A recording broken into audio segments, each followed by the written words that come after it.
Imagine a silent, massive fault line stretching for hundreds of miles just beneath the ocean floor, off the coast of the Pacific Northwest. This isn't science fiction, it's the Cascadia Subduction Zone, a ticking geological time bomb that poses one of the greatest natural disaster threats to the United States. For centuries, this colossal boundary between tectonic plates has been quietly accumulating stress. Scientists warn that when it finally ruptures, it could unleash a megaquake of magnitude 9 or higher, followed by devastating tsunamis that would reshape the U.S. West Coast. Understanding this hidden danger is crucial for everyone living in or near this region. So, what exactly is a subduction zone? Our planet's surface is a mosaic of colossal tectonic plates constantly moving. When an oceanic plate, which is denser, collides with a continental plate, it often gets forced underneath in a process called subduction. Think of it like a conveyor belt slowly dragging one part of the Earth's crust deep into the mantle. This friction-filled collision zone is where some of the world's most powerful earthquakes occur, as immense pressure builds up and is suddenly released. The Cascadia Subduction Zone is a prime example of this geological phenomenon. The Cascadia Subduction Zone, or CSZ, is truly immense. It spans roughly 1,000 kilometers, extending from northern Vancouver Island in British Columbia, Canada, down to Cape Mendocino in northern California. It's where the small Juan de Fuca plate, along with the Explorer and Gorda plates, are slowly diving beneath the larger North American plate. This specific location is what makes the risk so immediate for major cities and towns all along the Pacific Northwest coastline. Unlike some other subduction zones, Cascadia has been historically quiet in recorded human history, which can be deceptive. For centuries, the Cascadia Subduction Zone has been in a locked state. The descending oceanic plate and the overriding continental plate are essentially stuck together. Imagine pushing two rough surfaces against each other with immense force. They resist moving, but the pressure continues to build. This continuous geological struggle causes the continental plate to slowly deform and compress like a giant spring. Over time, billions of tons of stress accumulate along this fault line. When the accumulated stress becomes too great for the locked plates to hold, they will violently slip past each other, releasing all that stored energy in an instant. This sudden release of pent-up energy is what could trigger a magnitude 9 or greater megaquake. To put that in perspective, a magnitude 9 earthquake is truly colossal, representing an almost unimaginable amount of destructive power. We're talking about ground shaking that could last for several minutes, not seconds, but minutes. Buildings not designed for such prolonged, intense shaking would be at severe risk of collapse, and the very landscape could be permanently altered. The potential for such an event is what drives scientists to study Cascadia with such urgency, knowing the scale of potential devastation. Understanding the difference between earthquake magnitudes is key. The Richter scale, and its more accurate modern counterpart, the moment magnitude scale, are logarithmic. This means that each whole number increase in magnitude represents a 32-fold increase in the energy released. So, a magnitude 9 earthquake isn't just slightly bigger than a magnitude 7, it's literally thousands of times more powerful. A magnitude 9 event releases roughly 1,000 times more energy than a magnitude 7, and 32 times more than a magnitude 8. This massive energy difference translates into far more extensive and prolonged shaking, and thus, greater destruction. While written records of Cascadia's megaquakes are scarce, powerful insights come from an unexpected source: the oral traditions of indigenous peoples living along the Pacific Northwest coast. Generations of stories passed down through tribes like the Quileute, Makah, and Coquille describe catastrophic events involving the ground shaking violently, followed by massive waves that swept away entire villages and reshaped the coastline. These aren't just myths, they're historical accounts, preserved through storytelling, that strongly align with geological evidence of past megaquakes and tsunamis. They serve as invaluable testimonials to the Cascadia Subduction Zone's active and destructive history. Perhaps the most striking geological evidence of past Cascadia megaquakes are the ghost forests. Along the coastlines of Washington and Oregon, you can find eerie groves of dead cedar and spruce trees, still standing upright but often partially submerged in tidal marshes. These trees didn't die slowly, they perished abruptly when a sudden earthquake caused the land they grew on to drop several feet, submerging their roots in salt water. The salt water killed them, leaving behind these ghosts. Radiocarbon dating of these trees confirms they died around the same time, providing a clear timestamp for major seismic events. They are silent witnesses to immense prehistoric shifts. The most recent full-margin rupture of the Cascadia Subduction Zone occurred on January 26, 1700. Though no European settlers were present to record it, scientists have painstakingly pieced together the evidence. Tree rings from ghost forests show simultaneous death in 1700.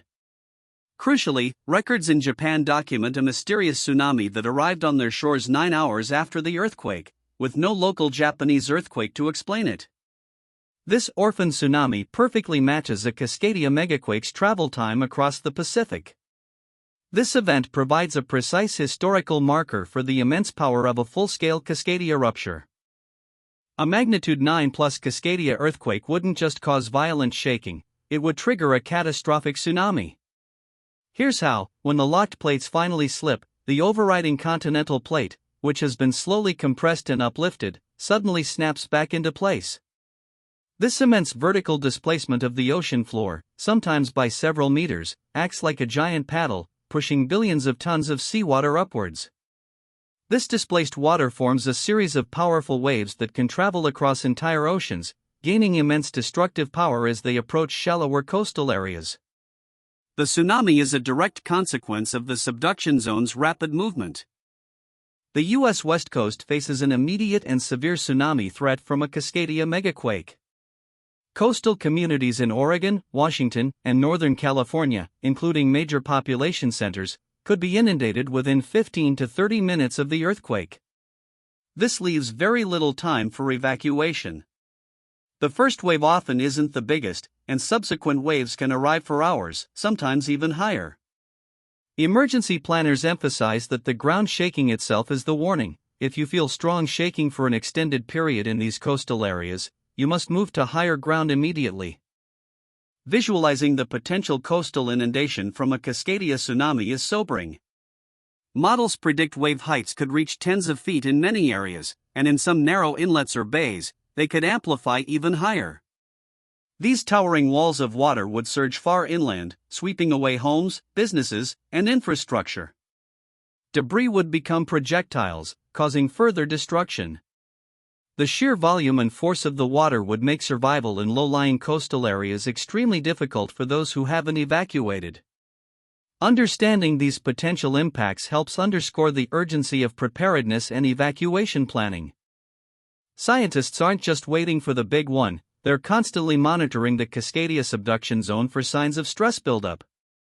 One key method involves using an extensive network of GPS stations. These high-precision instruments can detect minute movements of the Earth's crust, tracking how the North American plate is slowly deforming and compressing due to the locked subducting plate beneath it. These subtle, millimeter-scale changes in land elevation and position provide invaluable data on how much strain is accumulating along the fault. It's like watching a spring slowly get tighter and tighter, providing clues about its impending release. Another fascinating geological phenomenon scientists are observing are slow slip events, also known as episodic tremor and slip. These are essentially mini earthquakes, but instead of sudden, violent ruptures, they involve the plates slipping past each other very slowly, over weeks or even months. While humans can't feel them, sensitive seismometers detect a faint, continuous tremor. These events occur periodically along the deeper, more ductile parts of the Cascadia Subduction Zone. Scientists believe slow slip events might play a role in redistributing stress along the fault, potentially influencing when and where future major ruptures could occur. They are a window into the fault's dynamic behavior. Despite all the advanced monitoring, precisely predicting when and where the next Cascadia Megaquake will strike remains an impossible challenge. Earthquakes are complex natural phenomena, governed by intricate geological processes happening deep within the Earth. Scientists can identify areas with high risk and estimate probabilities over long periods, but they cannot give a short-term warning like a weather forecast. We know the stress is building, and we know the potential magnitude, but the exact trigger and timing are still beyond our current scientific capabilities. This uncertainty emphasizes the need for continuous preparedness rather than relying on a last-minute warning. To better understand and potentially mitigate the impact of the Cascadia threat, scientists have deployed a sophisticated array of monitoring technologies. This includes a dense network of seismometers on land and, increasingly, on the ocean floor itself, directly above the subduction zone. These instruments listen for every tremor, every slight movement. Additionally, ocean bottom pressure sensors can detect the subtle changes in sea level that might precede a rupture or indicate slow slip. All this data feeds into complex models, allowing scientists to refine their understanding of the fault's behavior and to develop crucial early warning systems for future events. A magnitude 9+ earthquake and subsequent tsunami would severely test the infrastructure of the Pacific Northwest. Older buildings, highways, and bridges not designed to withstand such prolonged and intense shaking would be highly vulnerable. Essential services like power grids, communication networks, and gas pipelines could be extensively damaged, leading to widespread outages and potential secondary hazards like fires. The recovery effort would be enormous, requiring years, if not decades, and billions of dollars. Urban planning and building codes in the region are continually being updated to improve resilience, but the scale of the threat is immense. Given the certainty of a future Cascadia Megaquake, and the uncertainty of its timing, preparedness is paramount. Individuals and families living on the West Coast should have emergency kits stocked with food, water, and essential supplies for at least 2 weeks. Developing family communication plans and knowing evacuation routes to higher ground is crucial for coastal residents. Community drills and public education campaigns, like the Great Shakeout, aim to instill readiness. Government agencies are also working to strengthen infrastructure and improve emergency response capabilities, recognizing that collective action is vital for mitigating the disaster's impact.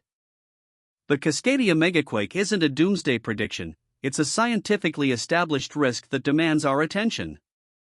By understanding the geology of the Cascadia Subduction Zone, the magnitude of its potential impact, the historical patterns, and the ongoing scientific efforts, we move from fear to informed resilience.